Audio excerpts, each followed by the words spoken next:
भुलक्कड़ बहू। कल ये तेरी बीवी फोन सब्जी की दुकान में भुलाई। वो तो भला है कि पहले भी 5 बार भूल चुकी है, तो लोगों को पता है कि ये मोबाइल तेरी बीवी का ही है। अरे तो कौन सा आईफोन है जो लोग दबा लेंगे? 2 कौड़ी का फोन है, न लाइट चलती है ना आवाज आती है। बस नाम का फोन है, ये नाम का। अरे नाम के फोन पर तू घंटों पंचायत करती है, न जाने क्या काम होता है। अरे कौन से शहर बाजार में तू काम करती है? बहू सास से जीत तो सकती नहीं थी, वहीं से चली जाती है। लेकिन हाँ, भूलने की आदत उसकी अब भी रहती है। सुनो, नहाने जा रहा हूँ, ऑफिस के लिए देर हो रही है, तो जरा ये शर्ट प्रेस कर देना। और हाँ प्लीज, और कोई शर्ट धुली नहीं है तो थोड़ा ध्यान से करना, ठीक है? अरे हाँ हाँ पता है, हर बात पर सिखाया मत कीजिए। इस घर में शादी करके तो ऐसा लग रहा है कि सामान्य ज्ञान की क्लास ही चलती रहती है हर वक्त। परेशान करके रख दिया है। पति नहाने जाता है और बीवी लग जाती है पति की शर्ट प्रेस करने कि तभी बाहर से आवाज आती है। कोई गरीब साधु को रोटी दे दे। अरे बाबा भूखा खड़ा है तेरे द्वार देवी, बाबा को भिक्षा देकर पुण्य कमा ले देवी। ओहो, ये तो पुण्य की बात है कि बाबा दरवाजे खड़ा है। अब इसकी आवाज सासू माँ को सुनाई नहीं देगी, लेकिन मैं और ये कमरे में हल्के से बात कर ले तो क्या? अरे घूसी चली आती है। चलो पहले बाबा को ये रोटी दे देती हूँ। अब क्या था, रिंकी जाती है बाबा को रोटी देने, लेकिन पीछे छोड़ जाती है पति की शर्ट के ऊपर प्रेस, वो भी गर्मा गर्म।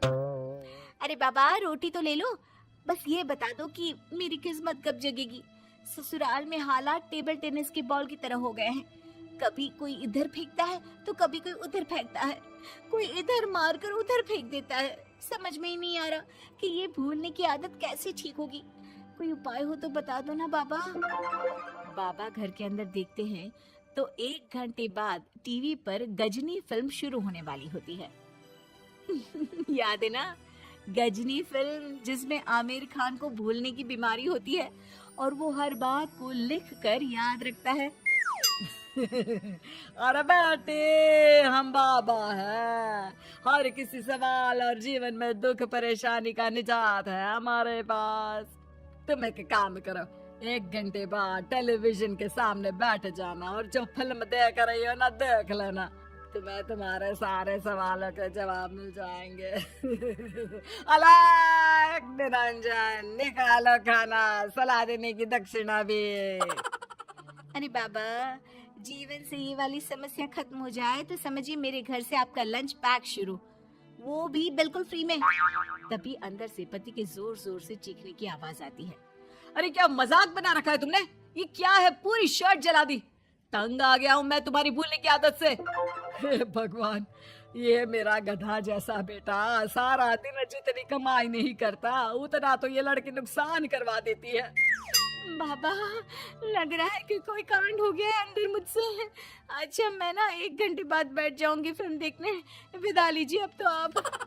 जैसे ही वो घर के अंदर जाती है, सामने पति खड़ा होता है फटी शर्ट पहनकर। ओह, माफ करिए, वो पापा आ गए थे दक्षिणा के लिए। अब कर्म और धर्म का लेखा जोखा भी तो संभालना है ना जीवन में, तभी तो चली गई थी उन्हें रोटी देने।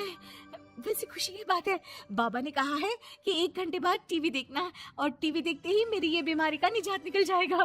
हाँ हाँ, और जो नुकसान हो गया है यहाँ, वो क्या तेरा जोगी बाबा भरेंगे? देखिए प्लीज, शर्ट बदल लीजिए ना। नहीं, आज तो मैं ऐसे ही जाऊंगा ताकि लोगों को भी पता चले कि कैसी भुलक्कड़ बीवी के साथ निभा रहा हूँ मैं। शुक्र मानो कि छोड़ा नहीं है तुमको। पति की ये बात तो अब रिंकी के तन बदन में लग जाती है।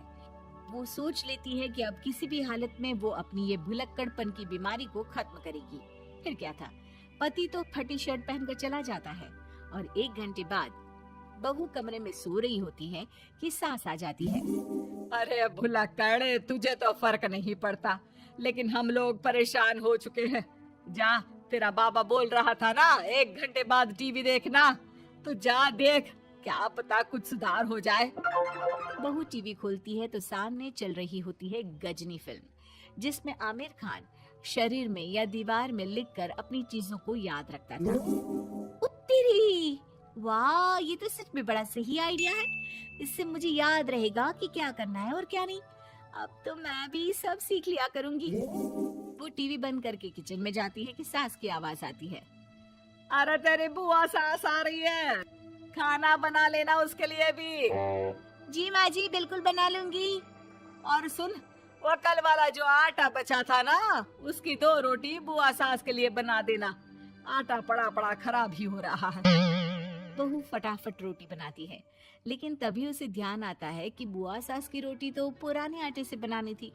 वो पुराना आटा लेकर रोटी बनाकर उस पर पेन से लिख देती है, पुराने आटे की रोटी बुआ जी के लिए।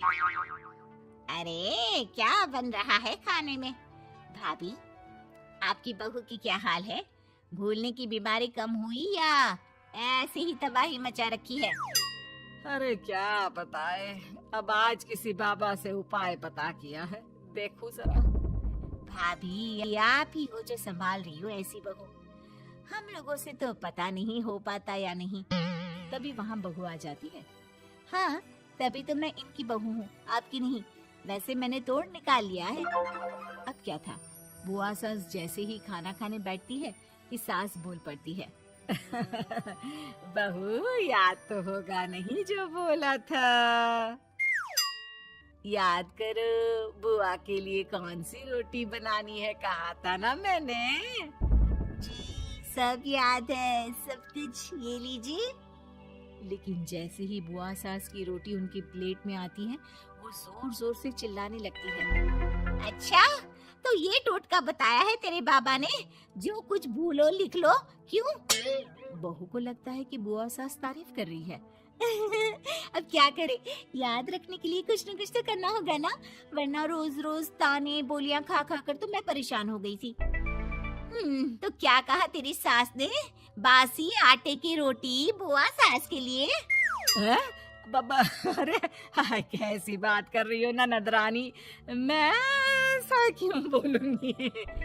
ऐसे आपको कैसे पता चला? क्योंकि तेरी भुलक्कड़ बहू ने ये लिखा है।